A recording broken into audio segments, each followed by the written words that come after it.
Hello viewers, नमस्कार। मैं doctor Amit Tiwari आज आपके साथ बहुत यूनिक विषय पर बात करना चाहता हूं। मैं बात करूंगा एक छोटे से 3-4 मिनट के वीडियो में बुक रिव्यूज़ के ऊपर। युवाओं में आजकल बहुत पैशन है कि वो नई नई तरह की बुक्स को पढ़ते हैं और बुक्स पढ़ना अपने आप में एक बहुत अच्छी और बेशकीमती आदत है जो कैरेक्टर बिल्डिंग के लिए होती है। बहरहाल अगर मैं बात करूं बुक रिव्यू करने का क्या खाका है, क्या आइडिएशन है और किस तरह से बुक रिव्यू करना चाहिए, तो ये बुक रिव्यू इस बात पर भी निर्भर करता है कि किस तरह के कॉन्टेक्स्ट ऑफ बुक को आप रीड कर रहे हो, उसको रेफ़र कर रहे हो और किस तरह से आप उसको रिव्यू करना चाहते हो।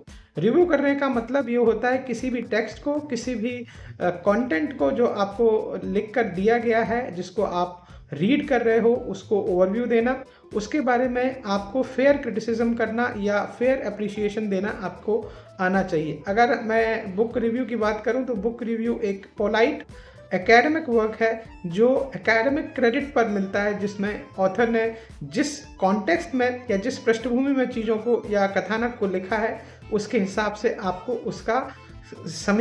उसकी समीक्षा अथवा उसका रिव्यू करना होता है। एकेडमिक कॉन्टेक्स्ट में एपीआई स्कोर्स में बहुत वैल्यू होती है अगर आप एक अच्छा रिव्यू लिखते हैं। तो आइए आज जानते हैं इस डिस्कशन में कि हम किस तरह से बुक रिव्यू करें। तो पॉइंट ऑफ कंसिडरेशन क्या है बुक रिव्यू के?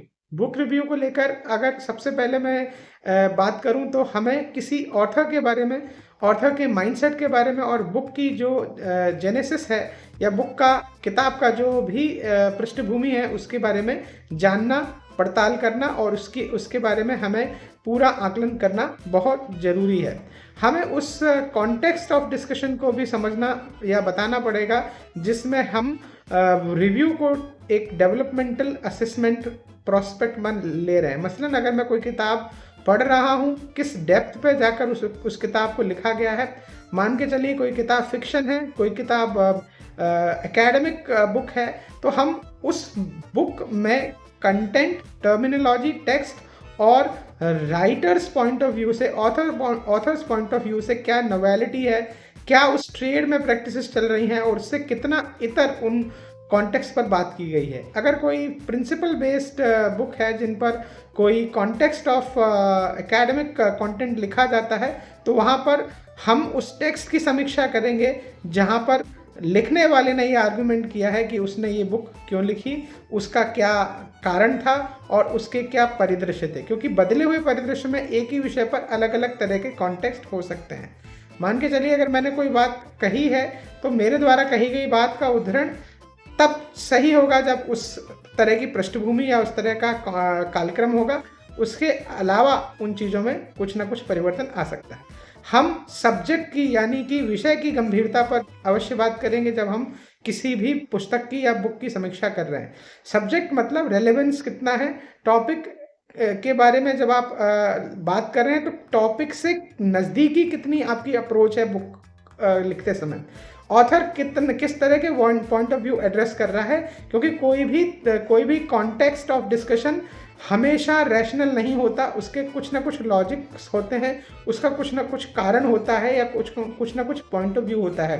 तो वो पॉइंट ऑफ व्यू कितना जस्टिफिएबल है, किस हालात में वो पॉइंट ऑफ व्यू कहा गया है या उसके क्या मायने हैं, उनको हमें रेट करना चाहिए। उनको हमें एक कॉन्टेक्स्ट में आउटलाइन करते हुए उसके बारे में बताना चाहिए। कितना स्ट्रक्चर्ड वो कंटेंट लिखा गया है, क्या स्ट्रक्चर्ड ना होने की वजह से या होने की वजह से उस बुक के या उस एकेडमिक नोट की वैल्यू कम या ज़्यादा हो जाती है, इस बात को हमें बताना पड़ेगा। हमें ये भी बताना है कि आपका व्यक्तिगत समीक्षा करते समय उस द्रष्टव्य के बारे में, उस सिद्धांत के बारे में या उस समीक्षा के बारे में क्या आपका मत है या आपका क्या ओपिनियन है। ये सही गलत भी हो सकता है, यह 19-20 का फ़र्क भी हो सकता है, या ये वो बातें हो सकती हैं जिसमें आप बता सकते हैं कि ये चीज़ें शायद अच्छी हो सकती थी। जिसमें स्ट्रक्चर की बात अगर हम करें तो शब्द का विन्यास, भावों का विन्यास, भाषा किस तरह की है, भाषा में शब्द किस तरह के आ रहे हैं। आई मीन टू से कि ऑथर किस तरह से चीज़ों को अपने रीडर के माइंडसेट में बिठाने की कोशिश कर रहा है। जब हम थ्योरी स्ट्रक्चर की बात करते हैं तो हर एक चीज़ का एक विधान होता है। अगर आप लीगल बुक्स को या लेजिटिमेट बुक्स की बात कर रहे हैं जो विधि पर लिखी गई हैं, अंकगणितीय अवधारणाओं पर कोई पेपर या आधारित बुक है या कोई कलेक्शन है एडिटोरियल चैप्टर्स का, तो उस तरह की बुक्स की समीक्षा करते समय हमें थ्योरी स्ट्रक्चर के बारे में जानना पड़ेगा। किसी भी डिसिप्लिन के बारे में जो अलग-अलग बुक्स हैं उन पर जब हम ओपिनियन बनाते हैं तो थ्योरी सेंट्रिक हमारी अप्रोच होती है। एक बड़े फंडामेंटल सिद्धांत से इतर बुक्स नहीं जाती। लास्ट में हम एनालिसिस और इवैल्यूएशन करते हैं कि किस तरह की हमारे रीडर के को ये बुक बेनिफिट करेगी। उस बुक की गुणवत्ता क्या है, उस बुक क्या उस किताब का या उस साहित्य का क्या कंट्रीब्यूशन है सोसाइटी या सोशल डेवलपमेंट में, चेंज में, और लास्टली फेयर क्रिटिसिज्म या फेयर एप्रिसिएशन या दोनों का मिक्स, क्योंकि हर काम कई बार बहुत बदतर नहीं होता। तो इस तरह से हम पॉइंट ऑफ कंसिडरेशन रखते हुए एक अच्छे बुक रिव्यू को रिवाइज कर सकते हैं, और अपनी आर्ट होती है हर एक व्यक्ति की बुक को लिखने में और उसकी समीक्षा करने में। तो हमेशा रचनात्मकता की आज़ादी रहती है। आपको इस तरह के वीडियोस कैसे लगते हैं कमेंट करके बताइए। कोशिश करिएगा कि आप हमारे कंटेंट को शेयर करें, लाइक करें, सब्सक्राइब करें, जुड़े रहें। तब तक के लिए नमस्कार।